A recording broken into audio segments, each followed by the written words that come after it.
Welcome to Y Nada Más, a Real Madrid podcast.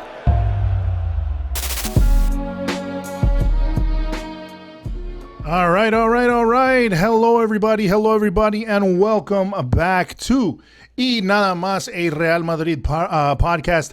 I am your host, Eric Rivera. What is going on, everybody? I am so excited to be back.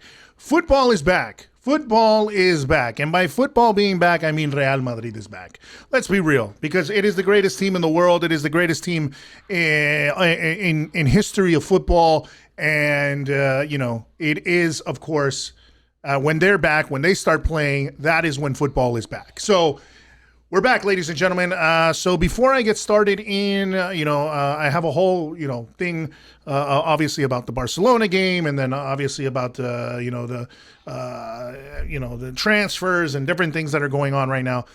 But let's talk about right now with where the Real Madrid podcast is. Y Nada Más el Real Madrid podcast. So, our social media channels, as you can see there on the ticker, if you are watching on YouTube, are at Y Nada Más Podcast on Instagram. At Y Nada Más Podcast on Facebook and on Twitter.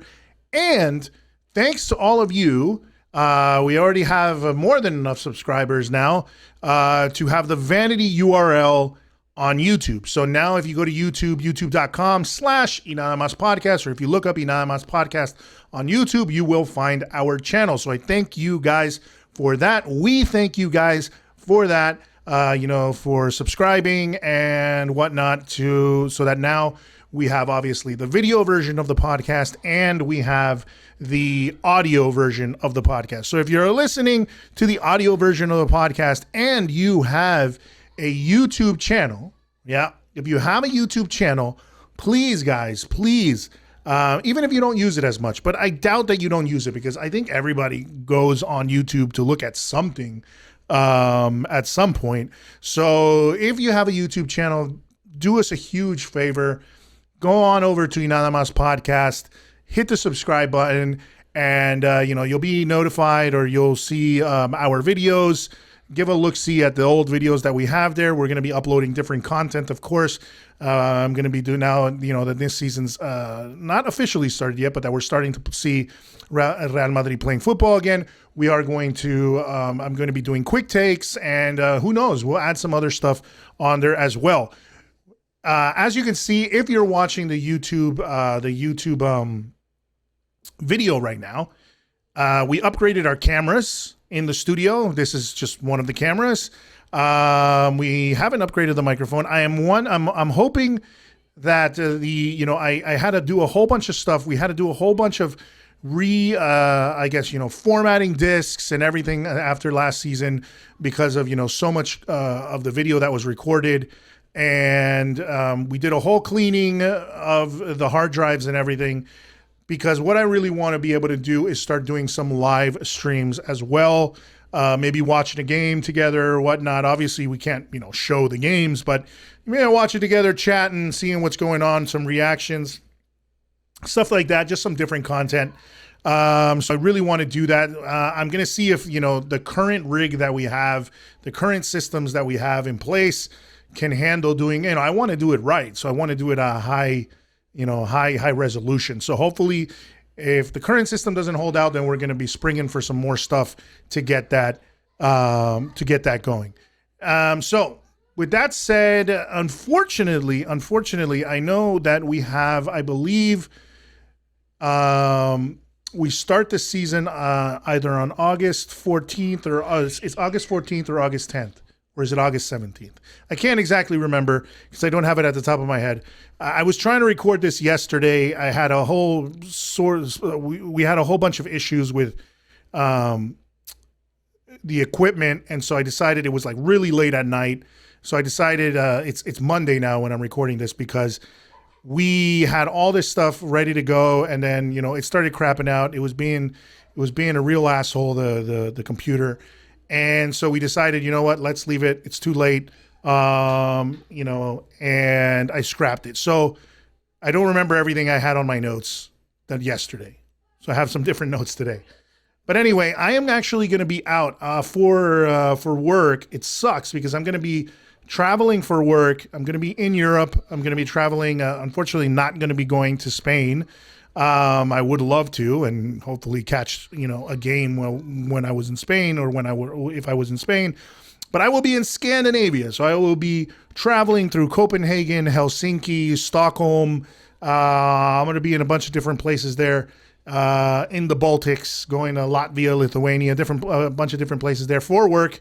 I'm going to be there for work, so I don't know if I'm going to be able to catch the games, or if I do, it'll be on a delay. I'll have to catch them after the fact, and then hopefully record something. I do have to take my equipment, some of my equipment with me, not the studio equipment.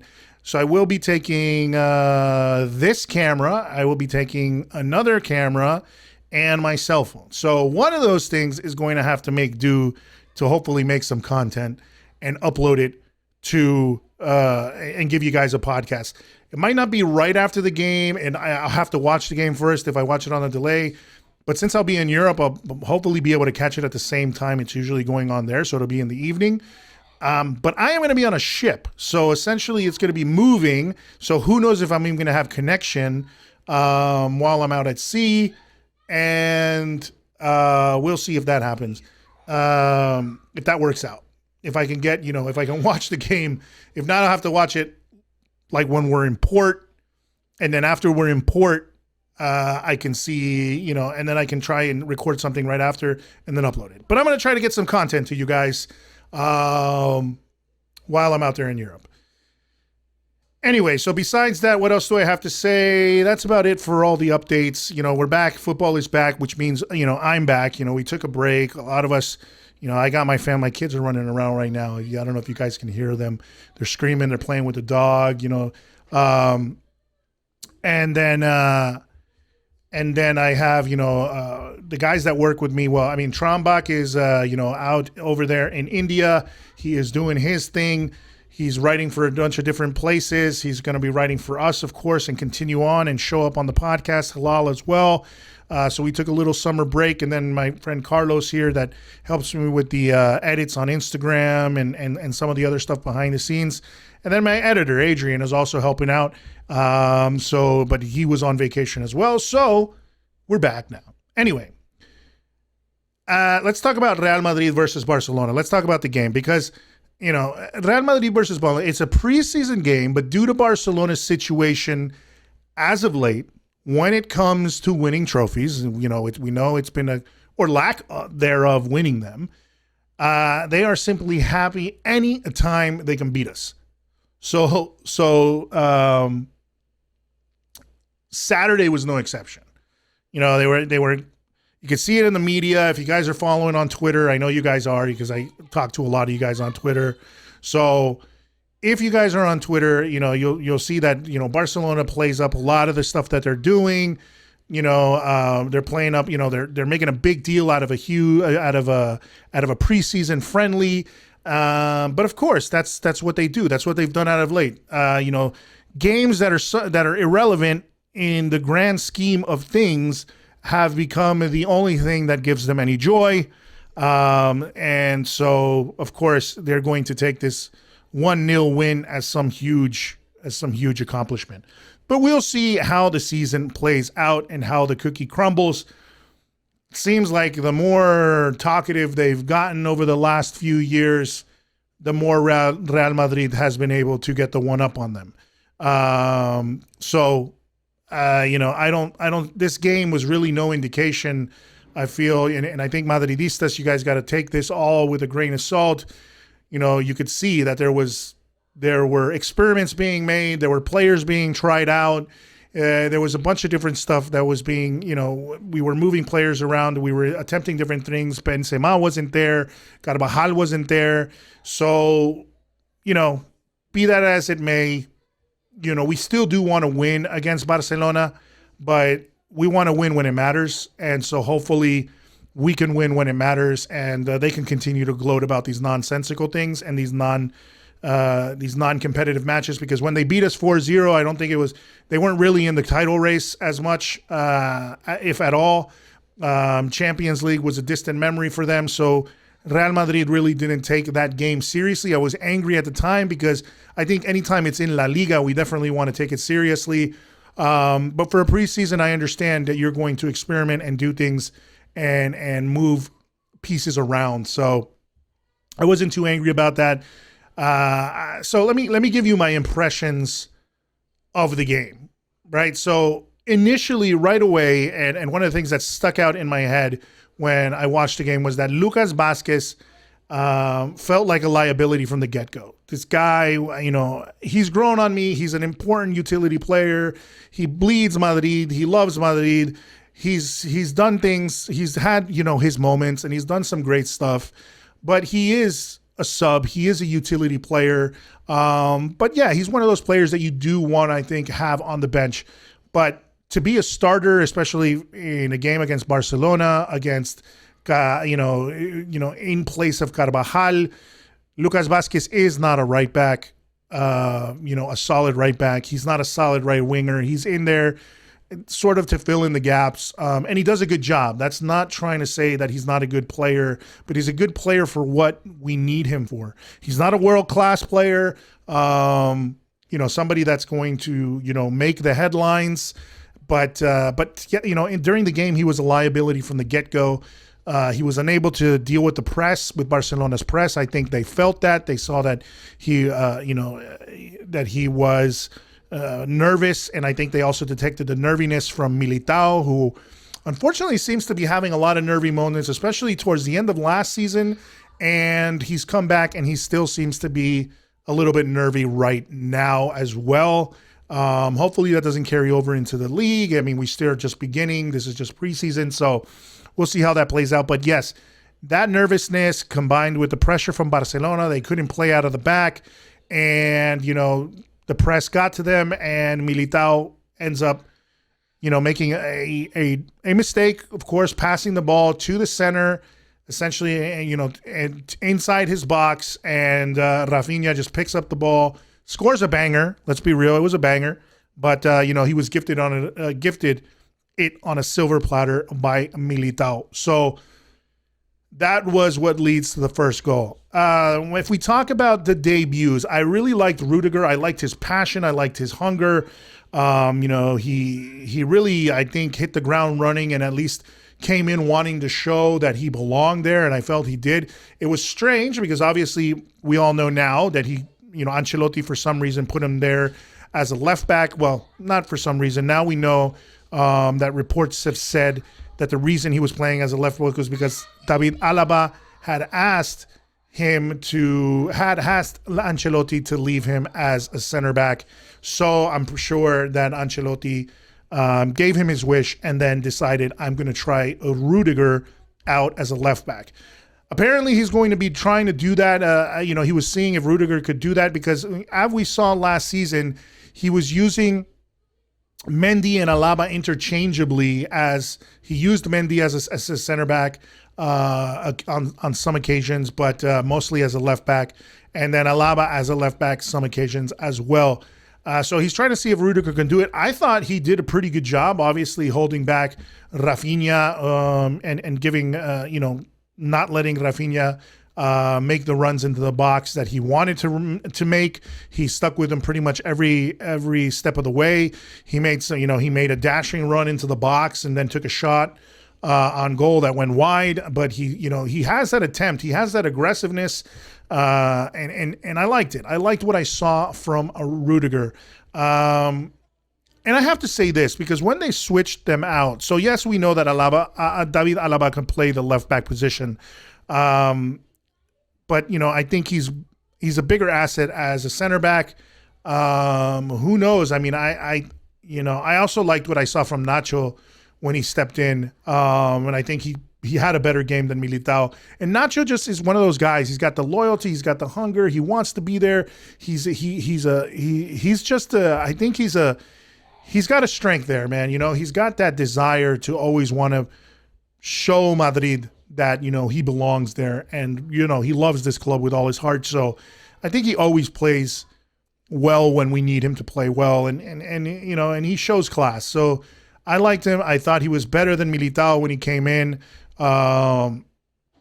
I actually thought Vallejo wasn't too bad either, but, obviously Vallejo is way down the pecking order. And if, we have to sell players, then that's one of the guys that I think would be on the chopping block. But with that said, when Mendy came on, I felt Mendy was definitely, what Mendy doesn't have in attack, he more than makes up for in his defensive prowess. I think he's second to none on the left flank when it comes to his defensive prowess. I don't think anybody can, deny that Mendy is incredibly strong defensively. I think he's gotten better with attack. He occasionally does, make those runs. He occasionally does go up, but we all know his crossing is terrible. It really rarely ever he rarely ever gets a pass. But sometimes when he makes those marauding runs into the box, and goes as an inverted fullback, he does cause some damage. So he can cause some damage. If he gets better at that, I still think Mendy is really our best asset there on the left flank of the defense. So as a left back, and I still like him as for defensively. What Alaba can bring to that is, I think obviously he's got better striking. He's also strong defensively. So to me, if you have Militao, Rudiger, and Alaba playing, Alaba should be the left back, not Rudiger, and then that's really where we're going to see. I think that's how the defense is going to shape up, but we'll see what happens with that and how Ancelotti. Hopefully those experiments don't continue, but we'll see what happens as the season goes on. When it comes to Tchouaméni, Camavinga, and Valverde, I think that's going to be an exciting trio in the midfield. It's going to take some time, I think, for them to work up to the chemistry, that obviously Luka Modric, Kroos, and Casemiro have. But I think this is the trio of the future. Camavinga continues to impress, not just me, but impresses everyone. So elegant on the ball. Rarely ever puts a foot wrong. Fights back when he does make a mistake. And he made a slight mistake. It wasn't like an errant pass or anything like that. Seems like he tripped up, trying to get the ball out of the box. Almost cost us a goal, but it didn't go in. It didn't go in. Ansu Fati didn't score, so I'm not really going to hold that against him. I think obviously again it's preseason, but he looked great. I think he was the best player, one of the best players on the pitch for me. Tchouaméni, I think, still needs to develop his chemistry. The chemistry that he needs as time goes on. He's a new addition to the team. These are guys that he hasn't played very long with. So we saw him do a lot of, just horizontal passes, side passes, not really making any runs or trying to do anything, I think, attacking wise, really just sitting back and playing more defensive and making sure, he was tracking back and locking that midfield down. But it was really more Camavinga than anything else. Valverde, of course, is always, a threat now, I think. And I think Valverde, watch out, ladies and gentlemen. Watch out when Valverde starts scoring those long shots. He has been trying to score them. I think there was a stat the other day that I saw that it said the last 10 times that he shot on goal, 8 have hit the post when he shot outside of the box like that. So he's getting, he's getting closer. Essentially, he's on target. He just needs to get it into the net and off the woodwork. So, I think that's going to be, he's going to get some goals this season, and I can't wait to see him score. He's definitely, I think, for many Madridistas, one of our best players, one of our most exciting players. Is an incredible work rate, He's a workhorse. He just runs up and down the field. He is an amazing player, and I just can't wait to see the mix of him, Valverde, Camavinga, and Tchouaméni together. And Tchouaméni, I still think, like I said, when he needs some more time, especially this is just preseason. But once he gets going, I see some good stuff out of him. I think Rodrygo. Moving on to our offense, which I think is where everyone's questions are. Rodrygo, for me, was one of the best players on the field as well. I think he showed a lot of that passion, a lot of that form and hunger to score goals and go out there and play that he showed in towards the end of the season last season. Of course, the problem with Rodrygo is that he is naturally a left winger, and we saw him excel last season more when he was put in the position of a left winger than when he was playing on the right wing. Not to say he's bad on the right wing, but he is much, much better on the left wing, and he is much, much better coming off the bench, as we've seen, than he is usually starting. That's why a lot of people want an out-and-out right winger to be signed. And I'll go into that in a little bit, which is, there's a lot of talk and a lot of crap going on about the transfers and whatnot. And I understand some of it, and I don't understand other parts of it. But, I'll get into that in a little bit. And I think so moving on with that transfer idea in mind is that I think it's nothing. I mean, right wingers aside, I think the most important, the glaring hole in our attack is essentially that when Benzema is not there, we need somebody else that is a quality backup. Now, I've seen names thrown around like Cavani. I've seen names thrown around like Edin Dzeko, Wissam Ben Yedder, Cristiano Ronaldo. I am a diehard Cristiano Ronaldo fan. I am a diehard fan. I believe you cannot be a Madridista and slander Cristiano Ronaldo. So that is just my opinion. I would love to see him come back. Do I think it's going to be the best decision? No. But I would love to see him retire at Madrid like I think in the end would deserve in a way. I think, his story after Madrid isn't as strong as the story that he had with Madrid. He did pretty good at Juventus. He goes back to Manchester United. They don't have a great team. Let's be real. They're starting to look a little bit better now here during the preseason under Ten Hag, which I think is going to be interesting given, Eric Ten Hag's quality as a coach. But I think, having Cristiano Ronaldo come back would be a cool end to his story if, he were to do something big and, help us win another Champions League or another LaLiga. But that is more of a pipe dream. I don't think that is going to happen. Actually, I like the idea. I was reading today on Twitter. I'd liked the idea of Cavani. I think he's a quality striker. I mean, obviously his better days, his days at Napoli, which were fantastic. I think those kind of days are behind him a little bit, or, he's aging, of course. We've seen Ben Yedder. I don't watch as much of La Ligue 1 as I would like, but I don't dislike the idea. At the end of the day, it's a backup to Benzema. But, Wissam Ben Yedder, is he going to take is he going to take a backup role? Is he going to be willing to sit on the bench while, Benzema is the one who really gets all the accolades, or is the one who gets all the minutes? And that's where the issue becomes very difficult. But I think that is the most glaring problem that we have right now, is that we do not have a striker outside of Benzema. Now, I think what's strange to me is that everyone is so... I think a lot of Madridistas just invite bad luck, consistently talking about what's going to happen if Benzema gets injured, what's going to happen if Benzema gets a cold. I mean, when was the last time that Benzema missed, an entire season, had an injury that lasted, months on end? I think, that's just inviting those type of things to happen. Yes, it can happen. Yes, we need to rotate him so that he doesn't get those injuries. But who do we rotate him with? So we definitely need somebody else to back him up. It's not Mariano. Definitely not Mariano, who I'm starting to dislike immensely now, especially after the reports today of him not wanting to leave. Essentially, he doesn't want to leave, even though there seems to be other offers coming in of him saying that he would rather sit on the bench at Real Madrid than go somewhere else.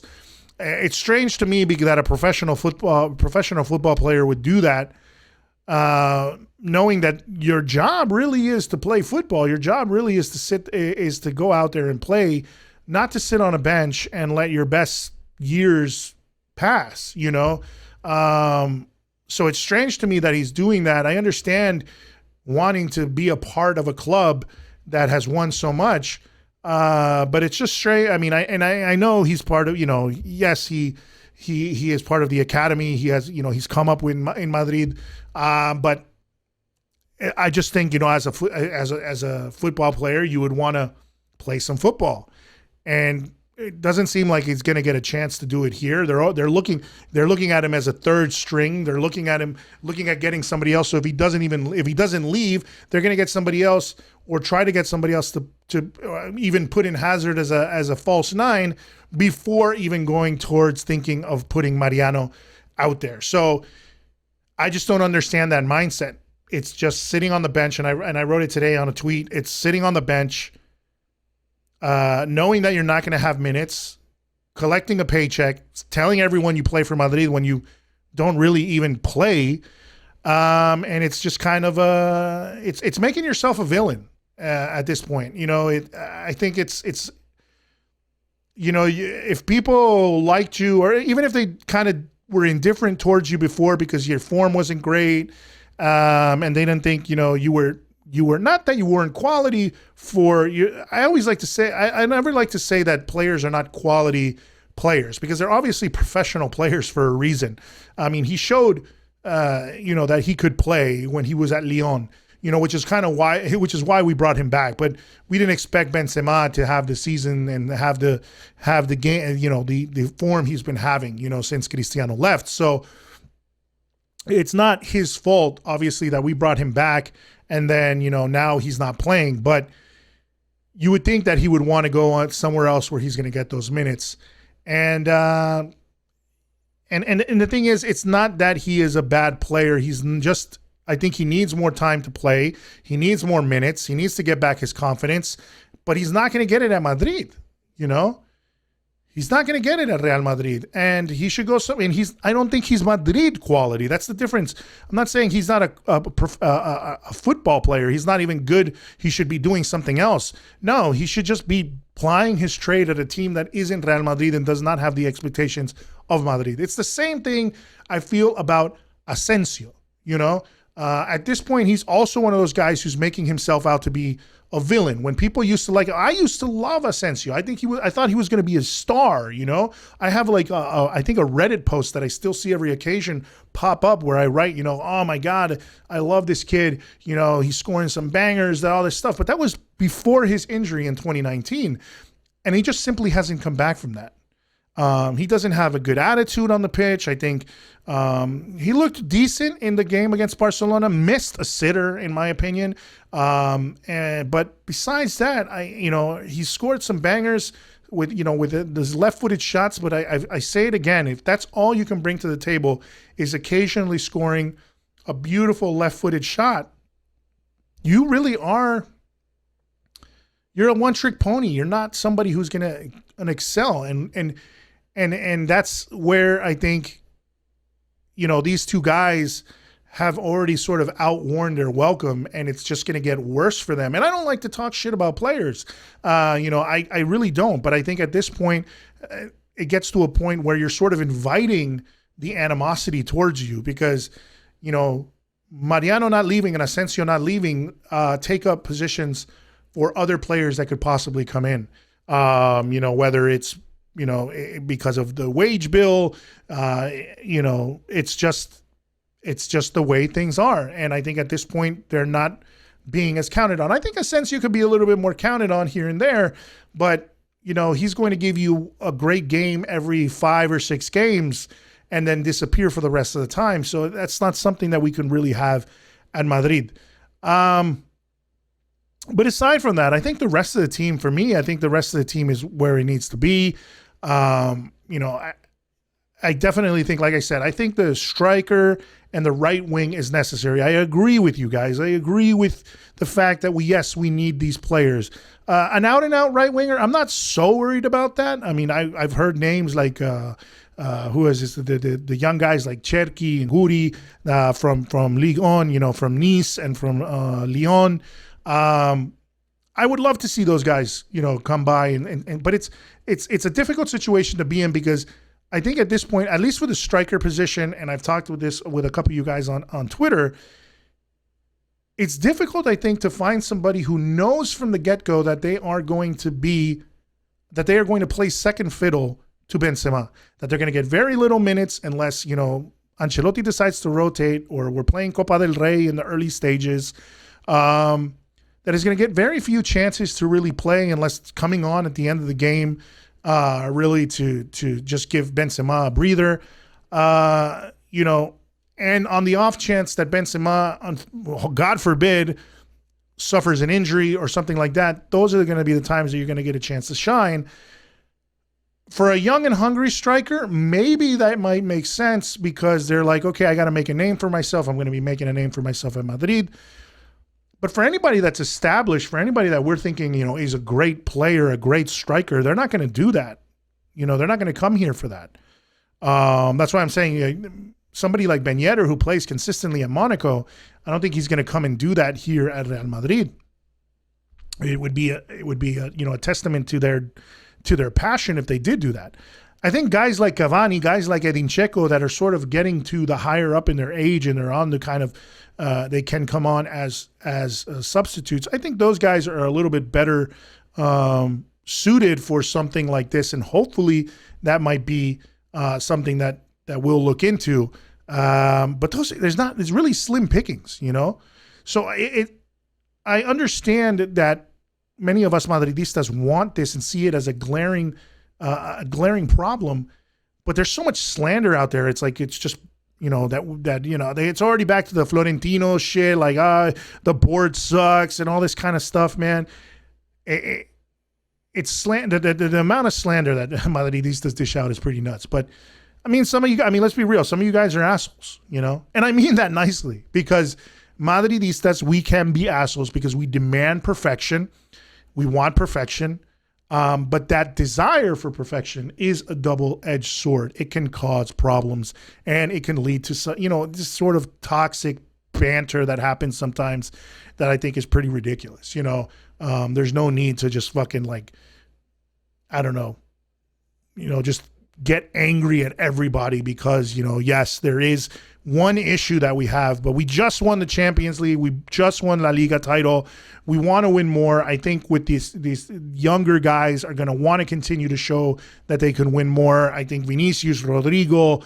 I even think I still have faith in Hazard. I think he can show up this season. He's no longer, he's no longer has the problems with the ankle. Got surgery for it. Seems to be in very good shape. The false nine position is definitely not the position I want to see him in. He may have to, play on the right wing if Rodrygo's not playing, even though I know that's not his position either. See if Ancelotti,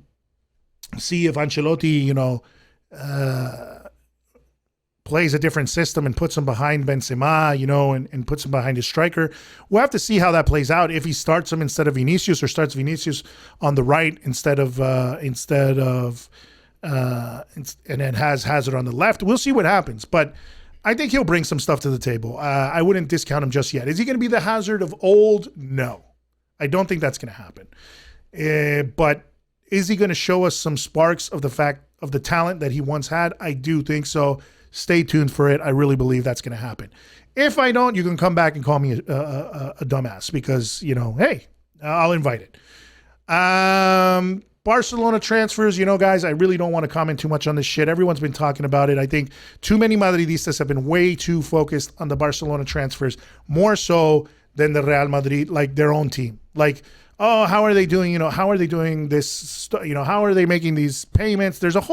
We all know how they're doing it, right? It's not economics 101. It's probably I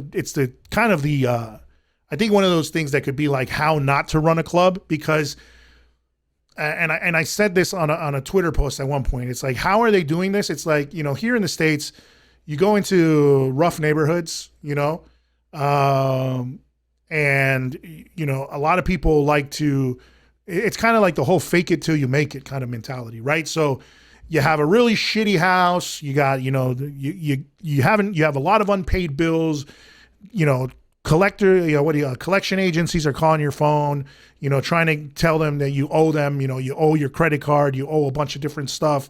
You got all these bills. You got to fix the house. The roof's leaking, a bunch of shit. You haven't cut the lawn because you can't afford the lawnmower, or the lawnmower ran out of gas and you can't afford gas. But then you see like a brand new Range Rover or a brand new Cadillac or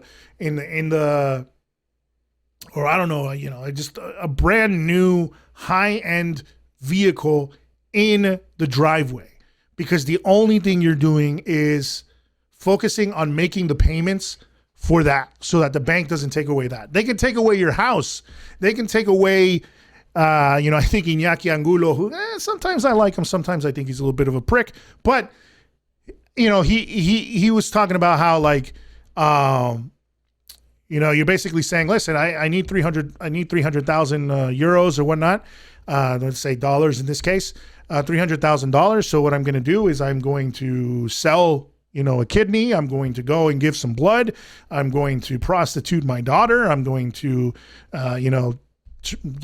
sell my mother off as a maid to some, rich family so that they can clean the house. I think he said he was going to give his daughter he would sell his daughter to Biden's son, the coke addict Biden. So, Hunter Biden. So, he was saying all those things. And then with that money, all that stuff, you got $300,000. Now you can buy what you wanted, right? But you don't take a look at what it cost you really, the amount it's really going to cost you in the end to make that payment, to get those $300,000, to get that 300. So it's crazy. It's like, it happens a lot here in America. I used to do it when I was younger, where it's like almost like you're paying off bills with credit cards, one credit card and then another credit card, and you're paying off bills that are you're paying bills that are due with money that you don't even have. You're just taking it out on credit, or you're just taking out loan after loan after loan after loan, and trying to get what you want, get some really nice stuff. But what's going to happen is it's going to come and bite you in the ass, because with interest and everything that we know how economics works, is essentially with interest, you're going to end up paying, let's say you paid, $1,000 for a laptop, and then you put it on credit and you don't pay it off for, you're not paying it off, you're getting late fees and all sorts of stuff. You can end up paying $5,000 for the laptop, or double its whatever it's worth. It just keeps going and going, or you never pay it off. You're just, what you're paying is interest, and late fees. You're not even paying off the actual price of the laptop. So I think that's what they consider. That's Barcelona's doing it now. I think what they're doing, obviously, I didn't want to get into talking too much about it, but here we are. I think, and here's where I think it's interesting, because they're really hoping on achieving something this year, whether it's winning the Champions League, winning LaLiga, anything to get a revenue. So anything to get, that revenue, but they're selling off shares. They're selling off portions of their revenue, So after they make those payments, they're hoping that they're still getting enough money in order to pay, back these loans, essentially, and to essentially have enough money to pay their players. So it's a really, really, you're basically almost promising your investors that you're going to be able to pay them back based on the fact that you're saying, we are going to have this success next year, So you're saying, yes, invest in us now, because we're going to have so much success this year that we're going to be able to pay you back with the money we generate. And that's a very dangerous game, especially considering that there are hundreds of teams, or not hundreds of teams, but there are a lot of teams right now that are very, very strong. I mean, as much as I hate PSG, they're going to continue to fight for Champions League football. They're adding people to their roster. I think Manchester City is going to be a nightmare with the likes of Haaland. I love Haaland. I hate the fact that he plays for Manchester City. I will love, hopefully, that one day he plays for Madrid, especially considering that Mbappe, basically, flipped on us and decided to go with the money-hungry Qatari club. So, I'm a little bit bitter about that, but whatever, but I now, like, I want to see how Haaland does in Manchester City, and I think that's going to be interesting to see. I think it's going to be interesting to see Manchester United with Ten Hag. They've been showing some interesting things right now too with so far in the preseason. We'll see how that plays out. Chelsea's really got a lot of egg on their face with Barcelona, man. But but you will see. I mean, there's a lot of people that can compete with Barcelona.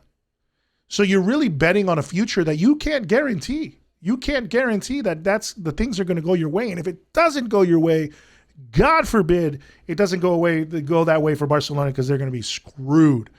And as much as I want to say fuck Barcelona, I really don't like them. And I do kind of want to see them, just, for the pure schadenfreude of it all, being excited to see them kind of fail.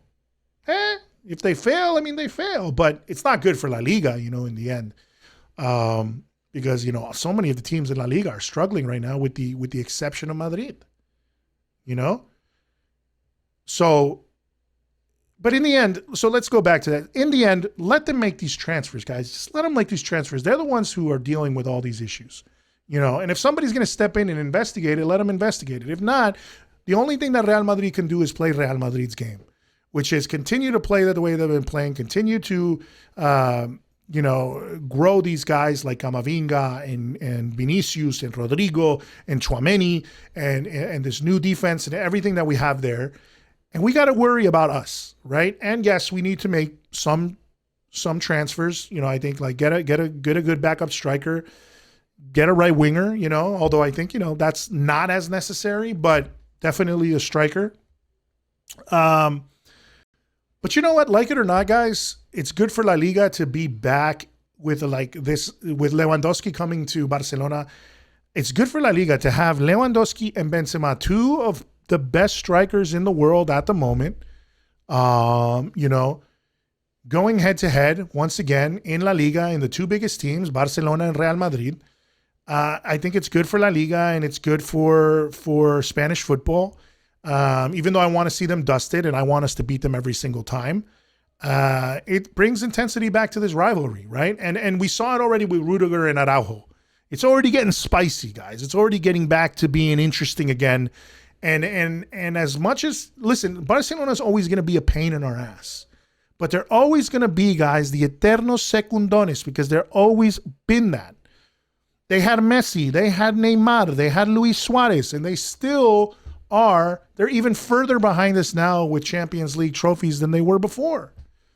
And they've had all these big names before, They've had bigger names than just bringing Lewandowski, because Lewandowski can't do things alone, And we still have to see, will Rafinha play out, Will Dembele and Ansu Fati stay healthy? Will they be able to stay healthy? Aubameyang is going up there in years as well. So is Lewandowski. We'll see what happens with Koundé. There's so much. It's so many. How would you say in Spanish? Incógnitas. There's so much question marks still. But the question marks don't with this Barcelona team. Sure, they have some firepower, but that doesn't mean that they're going to win everything. That doesn't mean that they're going to consistently beat us, and that doesn't mean that they're going to be able to. Even if they, let's say, that doesn't even mean that they're going to get out of the group stage, of the Champions League this season. Just because they have all these additions, anything can happen in football. Look at last season. If there is a anything can happen in football mentality, is what Real Madrid really breathes. I mean, with a team, we are a stronger team this season. And we won. We didn't win everything. We still have a bone to pick with Copa del Rey, but we won almost everything. We almost, got the treble, the long-awaited treble. We almost got it. But we still won the two biggest trophies that we could possibly get, which are La Liga and the Champions League. And we did it in a crazy way with not a team that might, on paper, people thought was not going to make it. But now these guys are rejuvenated. These guys know that they can do it. These guys are going to play hungrier. They've got more chemistry. They've gone through a shitload of stuff together. And now you add in you strengthen the defense. You strengthen the midfield. I think definitely, like once again, I said they need to strengthen a striker. And it looks like they not strengthen a striker. They need to strengthen the attack. And get a backup striker. And I think they realize that now. A lot of things have been coming out on Twitter today about it. So, calma, guys. Calma, like I said, man, it's good for LaLiga, but fuck Barcelona. Stop worrying about them so much. Stop worrying about every little thing they do. Stop giving them the time of day. They love that, man. You see guys like Jota, Jordi, and you see all these guys from El Chiringuito and all these Barcelona guys like Mr. Seitan and all these fucking guys, and they just love talking trash, man. They love talking trash, and it's because Madridistas eat it up because we give them the time of day. You know? Laporta putting up all these stupid billboards or posters or whatnot, and we just give them the time of day. You get angry about it, and you give them the time of day, and they love it. They just love riling you up because that's really all they have right now. Here it is. Real Madrid are the champions. We're the champions, right? We lead the tally of titles when it comes to LaLiga and when it comes to the Champions League and when it comes to, I think, the Club World Cup. The only thing they have the upper hand on us is the Copa del Rey, which seems to be cursed for us sometimes. But we are the champions, my friends, as Freddie Mercury would say. You know? Stop getting riled up by the opinion of these sheep at Barcelona. You know? Stop getting riled up. You know, it's the, as they say, you know, a tiger does not lose sleep over the opinion of sheep, or a lion does not lose sleep over the opinion of sheep. We are the champions. Real Madrid are the champions. Start acting like champions, guys. Start acting like it. Don't be so worried about all the crap that they talk, you know? Don't worry about all that stuff. All right. Anyway, guys, that is my podcast. That is the podcast for whatever, not this week or anything. I got to put some more stuff out. I think we face America, what is it, tomorrow? Is it Tuesday or is it Wednesday? And then we're going to face Juve. I believe Juve is on the 10th, right? Something like that. I'm going to miss these games. That's the problem because I leave on the 5th of August. So I'm going to miss some of these games, but I can't wait for the league to start. I'm not going to miss them. I'm going to be in a different place and hopefully I can catch them. But anyway, guys, I'm going to give you more content. We are going to bring you more content this season. We are going to do our best. We've got new camera, new setup. I'm going to try to bring you some lives. I'm going to try to do some other stuff with the team here. Halal is going to be back. Tarambak is going to be back. Got other people coming into the fray. A la Madrid, Y Nada Más podcast. We're going to try to continue bringing you some good stuff. I hope you guys enjoy it. I hope you guys enjoy the content that we bring. I hope you enjoy our podcast. Hit that like button. When you see our posts, retweet our shit, hit the subscribe button on YouTube, hit the like button, follow us on Instagram, follow us on Twitter, follow us on Facebook. And that's it. And then also, if you are on Apple Podcasts, please leave us a rating and a comment because it helps us rise up the ranks there. We are available on Apple Podcasts. We are available on Spotify. We are available on iHeart, which is here in the United States. Tune in, Stitcher, everywhere that you can find podcasts. You can find us there. And then in addition, of course, we are on YouTube where you can see my friendly face. Yeah. I'm really happy, guys, to be back. Don't worry about it. Don't worry about this stupid loss against Barcelona. It's just the preseason. Stop being so vicious to each other on Twitter. Have some decorum. Stop letting these Barcelona people get you riled up. And, be a little nicer to each other, man. It's another season of Real Madrid football. All right, guys. Peace out. A la Madrid. Talk to you again soon.